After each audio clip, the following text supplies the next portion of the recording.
আমাদের প্রভু এক এক নবীর উম্মত, জীবন বিধান এক ওই শিবানী কোরআন।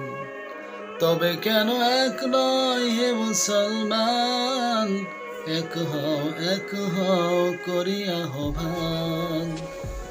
তবে কেন এক নয় হে মুসলমান, এক হও করি আহ্বান।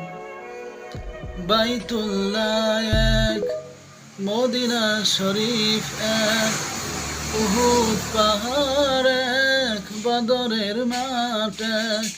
একটা তো জীবন আর মরণ যে একটাই, মিলেমিশে একসাথে একটাই প্রাণ। তবে কেন এক নয় হে মুসলমান, এক হও করি আহ্বান।